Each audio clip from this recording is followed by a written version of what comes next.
अब ये पूरी तरह खतरे से बाहर है। डॉक्टर साहब, आपका बहुत बहुत शुक्रिया। आप हमारे साथ रात भर जागे। देखिए, अगर मरीज की हालत अच्छी ना हो तो डॉक्टर को कैसे नींद आ सकती है? नहीं डॉक्टर, शुक्रिया के हकदार आप हैं ही। ये तो सुसाइड केस था, पुलिस केस भी हो सकता था, लेकिन आपने बचा लिया। मैं समझ सकता हूँ हालात को। बड़ा दुख सहा है बेचारी ने। इसकी दुख भरी दास्तान सुनकर तो मेरा भी जी भरा है। खैर, मुझे नहीं लगता कि अब मेरी जरूरत पड़ेगी, बट जस्ट इन केस मेरा मोबाइल नंबर तो है ही आपके जी हाँ। लाइक। नहीं, मैं आता हूँ। अच्छा, नमस्ते। मैं आया।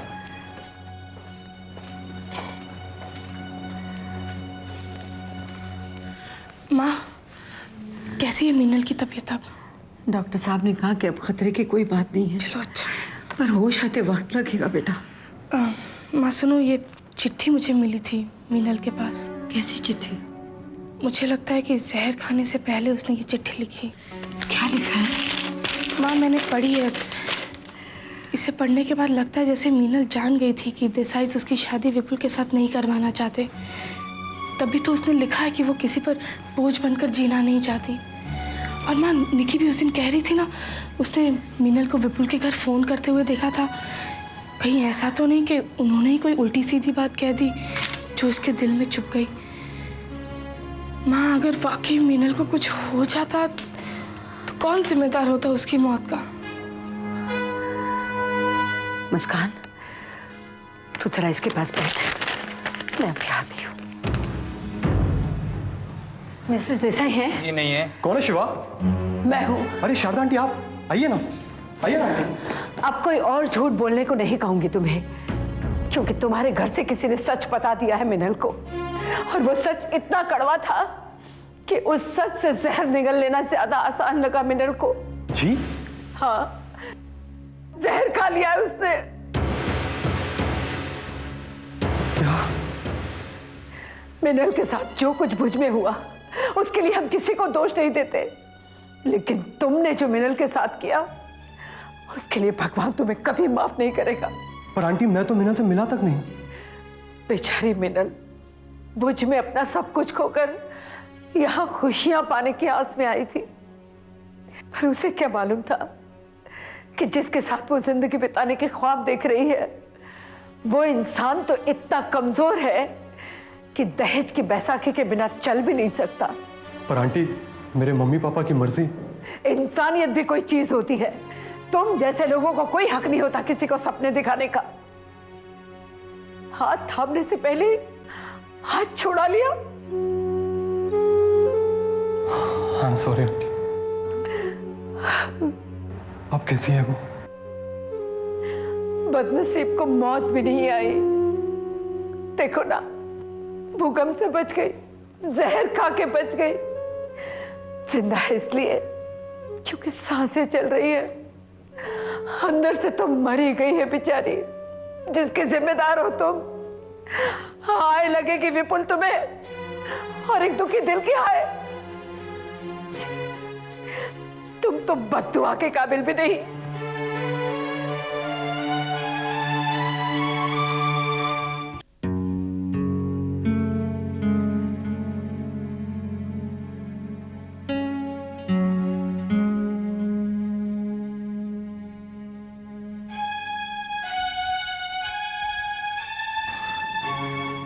मीनल?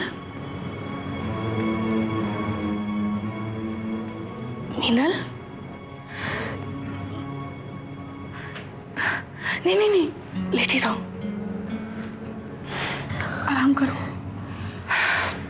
थैंक गॉड मीनल, तुम्हें होश आ गया। कैसा फील कर रही हो? हम सब तो घबरा ही गए थे मीनल।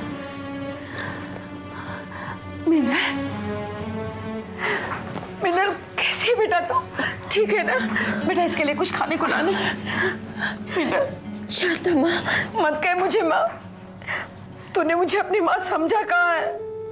ऐसा मत कहिए। क्यों ना कहूँ, पर शायद इसमें तेरा दोष नहीं हो सकता है। हमने तुझे इतना प्यार नहीं दिया कि तुझे अपनापन महसूस हो, वरना तू ऐसा करती। तूने तो यही सोचा होगा ना कि मेरे मरने से इन्हें क्या फर्क पड़ेगा। मुझे माफ कर दीजिए बाप। मैं आप पर बोझ बनकर नहीं जीना चाहती थी। अरे पगली, बेटी अभी कहीं बोझ होती है क्या? रोने, जी भर के रोने, बह जाने थे सारे तो आंसुओं में। तेरी ये माँ तेरे आंसुओं को अपनी हथेली में समेट लेगी और वादा करती हूँ इन्हीं आंसुओं को मोती बनाकर एक दिन तेरा दामन भर दूंगी। पर देख, फिर कभी ऐसा किया तो मैं जितना प्यार करती हूँ ना, उतना गुस्सा भी है मुझ में।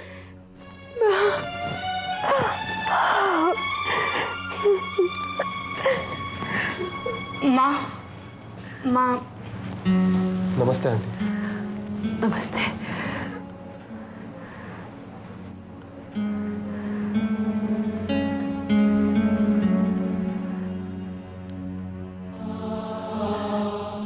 मिनल प्लीज, प्लीज मुझसे यूं मुंह ना मोड़ो। देखो, मैं तुमसे माफी मांगने आया हूं। मैं जानता हूं मेरा कसूर माफ करने लायक नहीं है। दुख की घड़ियों में मैंने तुम्हारा साथ छोड़ दिया। इंसान होते हुए भी इंसान जैसा बिहेव नहीं किया मैंने। पर जो गलती मैंने की, उसकी सजा तुमने अपने आप को क्यों दी? नहीं मिनल, तुम्हारी जिंदगी बहुत कीमती है मेरे लिए। पता नहीं क्या हो गया था मेरी अक्ल को। थैंक गॉड शारदा आंटी ने मेरी आंखें खोल दी। तुम्हें जो दुख दिया उसका पश्चाताप करना है मुझे। आज के बाद किसी दुख को छूने नहीं दूंगा तुम्हें। अपनी गलती सुधारने का मुझे एक मौका देना मिनल, प्लीज।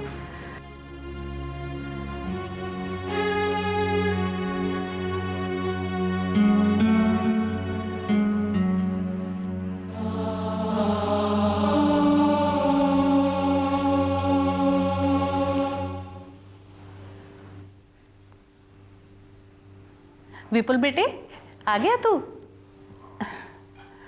अरे कितना पसीना आ रहा है तुझे।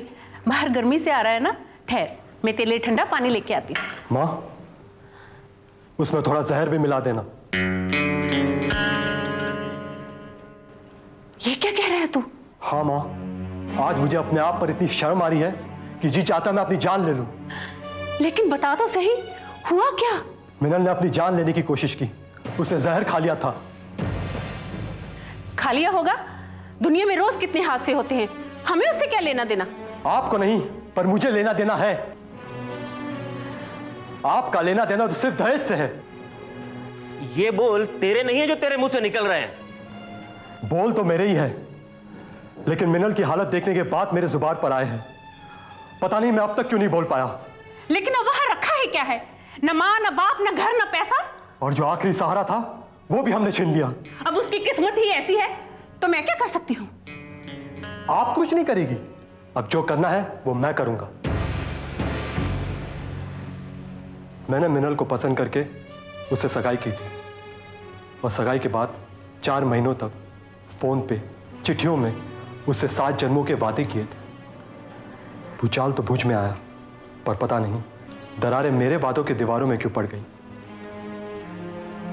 मां, मैंने फैसला कर लिया है कि मैं मिनल से ही शादी करूंगा। आप उसे अगर बहू मान लेगी तो आपका बेटा भी आपके पास रहेगा, वरना समझ लीजिए कि भुज के भूचाल में आपने भी अपना बेटा खो दिया है।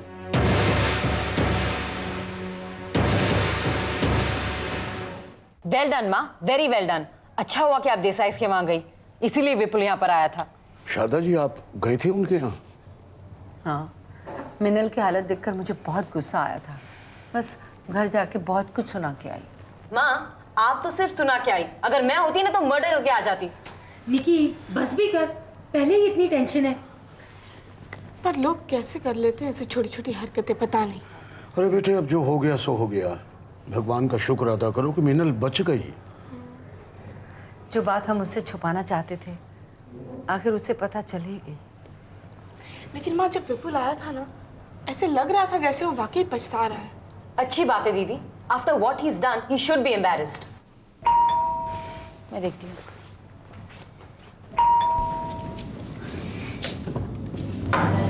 मैं विपुल, शारदा आंटी है। माँ, विपुल। विपुल?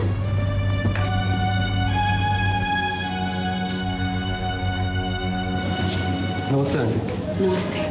आंटी, मैं लौट आया हूँ। सुना आया हूँ अपने माँ बाप को अपना फैसला। कैसा फैसला? मैं मिनल से फिर से रिश्ता जोड़ने आया हूँ। मैं मिनल से शादी करना चाहता हूँ। आपका आशीर्वाद और इजाज़त चाहिए मुझे। देखो विपुल, हमारा आशीर्वाद भी मिल सकता है और इजाजत भी, बशर्ते मीनल तुम्हारे साथ फिर से अपना रिश्ता जोड़ने की इजाजत दे, क्योंकि इस बार फैसला वो ही करेगी। हाँ बेटा, मिनल, वो अंदर है।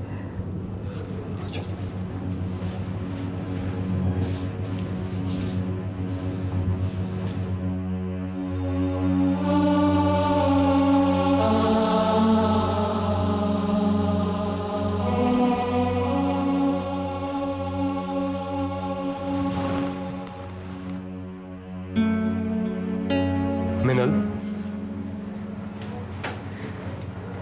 मैं लौट आया हूं तुम्हारी जिंदगी में कभी ना जाने के लिए। एक बार तुम्हारा साथ छोड़ दिया था मैंने, पर अब मैंने फैसला कर लिया है, अब मरते दम तक तुम्हारा साथ नहीं छोड़ूंगा। आंटी और अंकल ने फैसला तुम पर छोड़ा है। क्या तुम मुझसे शादी करना चाहोगी? हाँ, शायद ज्यादा सुख और आराम ना दे पाऊं, क्योंकि माँ बाप का घर छोड़ आया हूं तुम्हारे लिए, बट आई प्रॉमिस प्यार की कमी नहीं रखूंगा।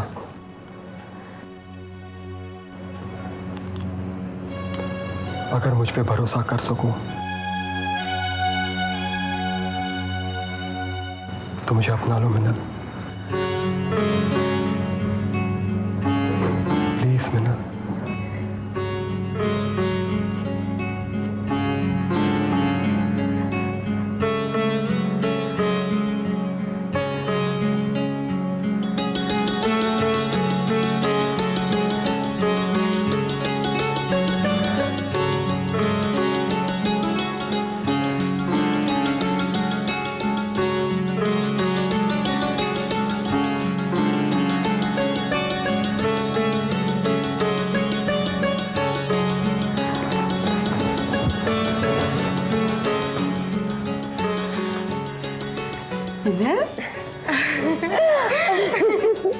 मुबारक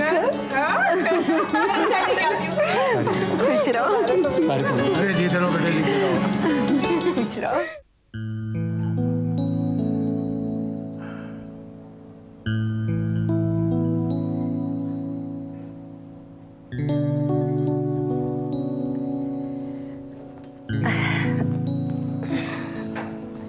शारदा जी, जी। बड़े दिनों के बाद जब बादलों से सूरज निकलता है ना, तो धूप कितनी भली लगती है। हाँ, मिनल के साथ तो जैसे खुशियां आंख में चोले खेल रही थी। क्या सोच रहे हैं जी? मैं सोच रहा हूँ बेटी की शादी करने जा रहे हैं, तो क्या हम उसे खाली हाथ विदा कर देंगे? खाली हाथ क्यों विदा करेंगे? हमने जो निक्की के लिए संजोया था वो मिनल की झोली में डाल देंगे। और शारदा जी, निक्की की शादी में क्या करेंगी आप? हर लड़की अपनी किस्मत अपने साथ लेकर आती है, उसकी किस्मत उसके साथ। और फिर क्या पता कि हमने जो निक्की के लिए संजोया था ये मिनल के नसीब का ही हो। आप मिनल की शादी की फिक्र ना करें। अरे भाई, आपके होते हुए मैं क्यों फिक्र करूँ? हाँ जी, फिक्र और टेंशन तो मुझे हो रही है। पता है कल शादी है, 100 काम होते हैं शादी के, 100 तैयारियां होती है, कितने तो फोन करने बाकी हैं।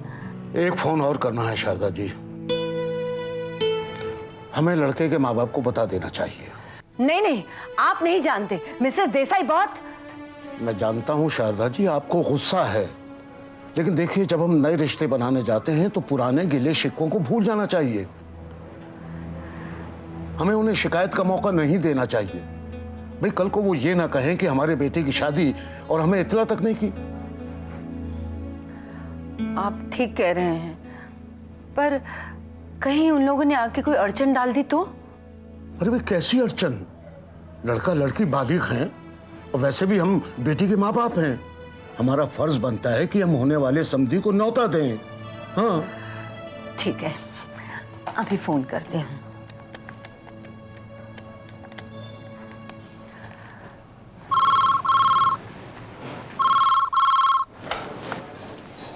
हेलो। हेलो, नमस्ते जी, मैं शारदा मलिक बोल रही हूँ। कहिए। जी मुबारक हो, कल विपुल और मिनल शादी कर रहे हैं। तो करें शादी, हमें क्या लेना देना। हम चाह रहे थे कि आप भी आके उन्हें आशीर्वाद देंगे तो बहुत अच्छा होगा। जब आप लोग उसके माँ बाप बनकर शादी करवा ही रहे हैं तो आप ही दे दीजिए आशीर्वाद, हमारी क्या जरूरत है। देखिए विपुल आपका इकलौता बेटा है, आपके घर में शादी का यही तो एक मौका है। आप अगर आके आशीर्वाद देंगे तो दोनों परिवारों की इज्जत रह जाएगी। नहीं चाहिए हमें ऐसी इज्जत, दोबारा यहाँ फोन मत कीजिएगा। सोच के देखिए मिसेस देसाई, ऐसा ना हो कि आपके मन में जिंदगी भर का एक पछतावा रह जाए। जी नहीं, हमें कोई पछतावा नहीं होगा, बल्कि पछताएंगी तो आप, याद रखिएगा।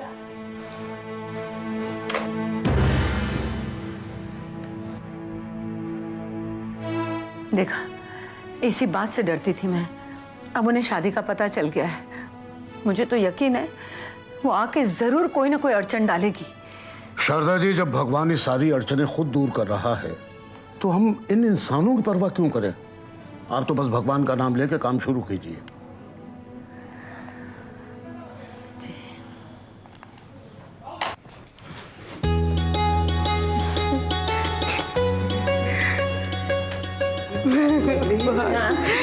बेटा चल आज।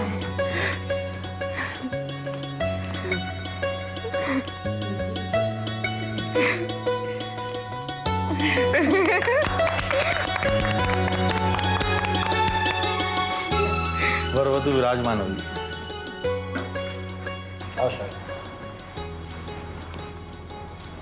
हाँ पंडित जी। ओम गणानन्त्वा गणपति गंगवामहे प्रियानन्त्वा प्रियपति गंगवामहे निधीनन्त्वा निधिपति गंगवामहे वसो मम आहम दीदी, ये काजल कहाँ रह गई? ओहो निकी, तुझे पता नहीं कितनी फंसी है गिफ्ट चूज करने में, वहीं पे टाइम चला गया। अब कन्या के माता पिता कन्यादान कीजिए। ओम स्वस्ति न इंद्रो विदशर्वाः स्वस्ति न पूका विश्ववेदाः स्वस्ति न रेष्ठो अरिष्टनेमि स्वस्ति न रेष्ठो बृहस्पतिर्दधातु। ओम गणानन्त्वा गणपति गंगवामहे। अब गठबंधन कीजिए। ओम सर्वमंगल मांगल्ये शिवे सर्वार्थ साधिके शरण्ये त्र्यंबके गौरी नारायणी नमस्तस्यै नमो नमः। अब फेरों के लिए वर वधू खड़े हो जाइए।